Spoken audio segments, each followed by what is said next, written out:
ఆంధ్రప్రదేశ్ రాజధాని ప్రాంతంలో ఆరోగ్య రంగానికి మరింత బలం చేకూర్చే దిశగా కీలక అడుగు పడింది. హిందూపురం ఎమ్మెల్యే నందమూరి బాలకృష్ణ చేతుల మీదుగా బసవతారకం క్యాన్సర్ ఆసుపత్రి నిర్మాణ పనులు అధికారికంగా ప్రారంభమయ్యాయి.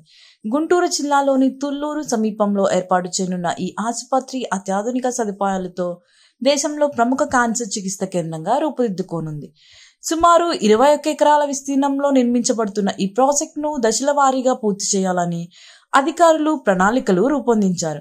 మొదటి దశలోనే అధునాతన వైద్య పరికరాలు, ప్రత్యేక వార్డులు, నిపుణుల బృందంతో సేవలు అందించేలా చర్యలు తీసుకుంటున్నారు. క్యాన్సర్ నిర్ధారణ నుంచి పూర్తి చికిత్స వరకు ఒకే చోట అందుబాటులో ఉండే విధంగా ఈ ఆసుపత్రిని అభివృద్ధి చేయనున్నారు.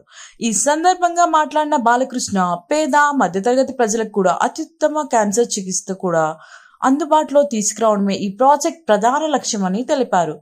ఆరోగ్య సేవలు అందరికీ సమానంగా అందేలా కృషి చేస్తామని స్పష్టం చేశారు. అమరావతి ప్రాంతాన్ని భవిష్యత్తులో మెడికల్ హబ్గా తీర్చిదిద్దే దిశగా ఈ ఆసుపత్రి కీలక పాత్ర పోషించనుందని ఆయన అభిప్రాయం వ్యక్తం చేశారు. అలాగే ఈ ప్రాజెక్టుకు ప్రభుత్వం నుంచి పూర్తి సహకారం లభిస్తుందని ఆశాభావం వ్యక్తం చేశారు. ప్రాజెక్ట్ పూర్తయిన తర్వాత రాష్ట్రం నలుమూలల నుంచి వచ్చే రోగులతో పాటు ఇతర రాష్ట్రాల నుంచి కూడా పెద్ద సంఖ్యలో ప్రజలు ఇక్కడ చికిత్స పొందే అవకాశం ఉందని అధికారులు తెలిపారు. మొత్తానికి బసవతారకం క్యాన్సర్ ఆసుపత్రి నిర్మాణం పూర్తయ్యాక వేలాది మంది రోగులకు నూతన ఆశాకిరణంగా నిలవనుంది.